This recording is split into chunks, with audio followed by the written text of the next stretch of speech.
Muito bem, meus amigos, estamos aqui iniciando mais um vídeo no meu canal do Aleph Rodrigues Rosa, o cineasta mochileiro. E aqui, ó, temos novidade. Canal do Aleph Rodrigues. Opa! O cineasta mochileiro. Como podem ver, estamos aqui com o meu caderno, o AR-Book. Esse aqui específico é o 06, para conversarmos sobre áudio visual em geral, tá? Ou economia criativa, se preferir. Beleza? Quando eu comecei a estudar audiovisual, principalmente para cinema, para produzir conteúdo para cinema, eu queria entender como fazer dinheiro com ele, como são as plataformas de monetização do audiovisual. Então, meu desejo sempre foi fazer cinema, né? Mas o cinema, ele está dentro de um arcabouço muito maior, que é o do audiovisual, né? Então, do audiovisual, que nós vamos ter também TV e agora, né? Olha só que didático. Também temos a internet, tá? Então, o audiovisual vai englobar todos esses mercados, né? Todas essas formas de distribuição, e tá escorregando muito isso aqui. Não vai dar muito certo. E aí, né? Quem do audiovisual mundial, quem do cinema mundial sabe fazer dinheiro com audiovisual? E aí, é claro, Hollywood, né? Hollywood. Então, eu quis entender como Hollywood, como eles enxergam a economia do cinema, né? Como é que aqueles grandes figurões, aqueles grandes executivos... Eu estou improvisando, tá, galera? E aí os meus improvisos aqui não estão lá, aquelas coisas, sabe? E aí como esses figurões da internet, do audiovisual americano, como eles enxergam o fazer cinema. Opa! Então é isso. A minha intenção é entender como os executivos de Hollywood enxergam a economia criativa. E aí foi o primeiro grande ponto que eu fui entender, né, sobre esse fazer econômico, né, sobre ter uma economia saudável, né, em torno do audiovisual. E aí, a primeira coisa que eles enxergam é, digamos, nós temos a economia primária, a primeira, letra horrível, hein? A primeira economia, temos ali a segunda economia, que é da manufatura, né? Aqui é da matéria-prima ou commodities. Aqui é da manufatura. E tem aqui a terceira economia, né? O terceiro setor que eles vão falar, economia, que é a de serviços, né? Minha letra é maravilhosa, como vocês podem ver, coisa linda. E aí, dentre várias outras coisas, aqui por último, nós temos a economia do lazer. O que isso significa, né? Que porque assim, o cenário econômico mundial, o cenário econômico, ele é um reflexo das nossas atividades pessoais.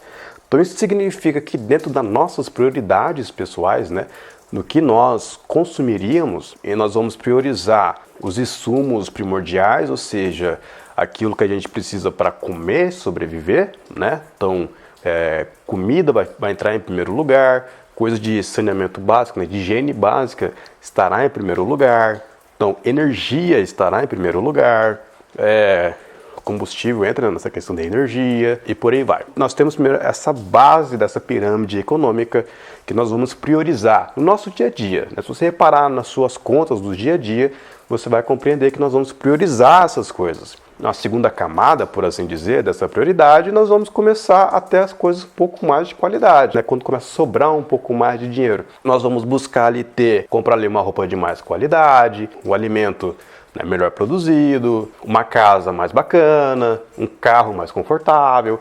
Então a gente vai priorizando essas coisas. No final, né, de última prioridade, tá o lazer. Depois que sanamos esses problemas básicos do nosso dia a dia, nós vamos querer sair para comer, vamos querer sair para assistir um show. Aí talvez eu queira um quadro legal para decorar minha parede, eu vou querer ir no cinema, né? Então aí entra o lazer. O que isso significa pra gente? Em uma crise econômica, o lazer é o primeiro que vai ser cortado da lista. Então, o audiovisual, o entretenimento, a arte, como negócio, ele é por si só de alto risco. Por quê? Porque numa crise, se der alguma coisa de errado, a primeira coisa que as pessoas vão cortar da sua planilha de gastos é o lazer. Então, a primeira coisa que vai cortar é o lanche no final de semana. Esse ano não vai dar para ir no festival porque, né, as contas apertou. Então, o cinema também aperta um pouco mais, porque você tem toda a locomoção e tudo mais. O Netflix, né, uma plataforma de streaming, às vezes, mas se a conta apertar, aquela segunda plataforma que você assinava, você cancela. Por ser essa economia do lazer, essa economia que está lá em terceiro, que nós colocamos isso como última prioridade, isso torna o fazer econômico artístico, né, da cultura, do entretenimento, um investimento de altíssimo risco por si só, por natureza. Por isso que é muito difícil a gente fazer cinema em qualquer lugar do mundo, justamente por conta disso, por ele ser lazer. E aí, nós partimos para um segundo conceito muito interessante, que é o do dinheiro versus recursos. Recursos, tá?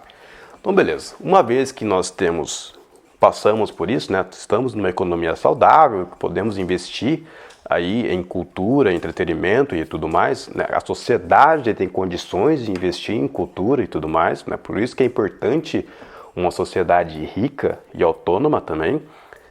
Nós precisamos entender o conceito de dinheiro versus recursos. O que é o dinheiro? O dinheiro é a representação, né? O dinheiro representa recursos, tá?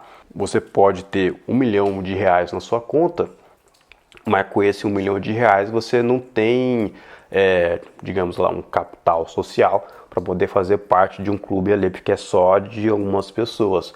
Agora, você pode ser uma pessoa que não tem esse R$1 milhão na conta, em espécie na conta, talvez não tenha muitos recursos, mas você é bem relacionado, você tem acesso a muitas pessoas, então você tem recurso social muito interessante que te permite ter acesso àquele clube, por exemplo. Então essa é uma diferença entre dinheiro e recurso. É um bem de troca comum para esses recursos, né? Para que possamos ter esses recursos e com esses recursos nós possamos realizar coisas. Então, conseguindo compreender essa minha letra maravilhosa, olha que coisa linda. Então, se você for fazer um filme, por exemplo, às vezes você tendo acesso a um amigo que escreveu um roteiro muito bom, você tendo acesso a um grupo de atores excelentes, um grupo de excelentes atores, a donos de estabelecimentos que possam servir de cenário, a amigos que saibam fotografar, videografar, né, no caso, e depois editar. Você tendo um acesso com pessoas do mercado de distribuição e exibição, você consegue produzir um filme sem precisar de muito dinheiro. Apesar de ser um produto cultural, no caso, que exija muitos recursos, não é um produto que exija muito dinheiro. Entendeu?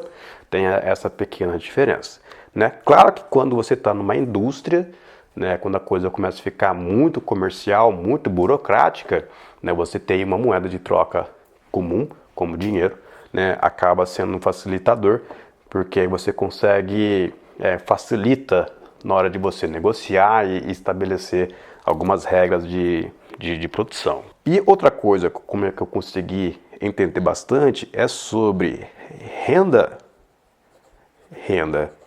ativa e renda passiva?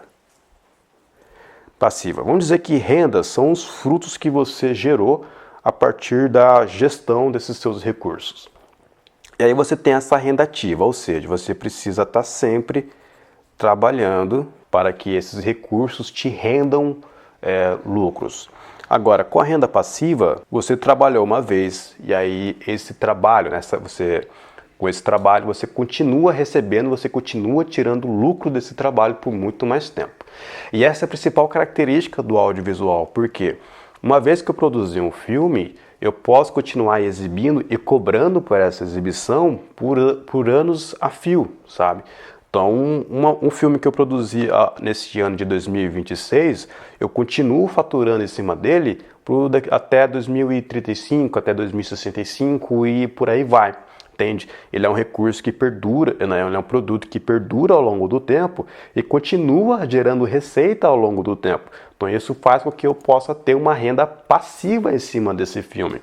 E muitas vezes essa renda passiva ao longo do tempo pode pagar esse investimento inicial. Então, no meu exemplo, eu sou fotógrafo e videografista. Se eu produzir um curso na Hotmart, esse curso ele poderá ser vendido e consumido ao longo de vários anos. Agora, isso é uma renda passiva. Agora, se eu amanhã de manhã vai ter uma corrida aqui na cidade vizinha, eu vou lá fotografar, esse é um trabalho que eu estou fazendo. Eu vou fazer isso uma vez, eu vou tirar essa foto, eu vou vender para o atleta, o corredor. Uma vez está vendida, é dele, ele faz o que ele quiser, então essa é uma renda ativa. Eu não tiro mais recursos dessa fotografia ao longo do tempo. É aquela vez e já era. Para eu fazer uma renda nova, para fazer mais dinheiro, eu tenho que tirar outra fotografia, entende? Então essa é a diferença entre renda ativa e renda passiva. Esses três primeiros conceitos foi que mudou bastante a minha cabeça ao pensar no audiovisual, no fazer econômico do audiovisual. Essa parte que eu passei aqui para vocês é a parte teórica, né? Obviamente temos a questão da política, que aí quando entra a política nessa equação, aí descargalha tudo, tá? Mas é isso. Por enquanto, por hoje é isso. Eu espero que você tenha gostado deste novo modelo de conteúdo, meus rabiscos aqui, que você vai entender porra nenhuma. Mas é isso, tá? Muito obrigado. Valeu, falou.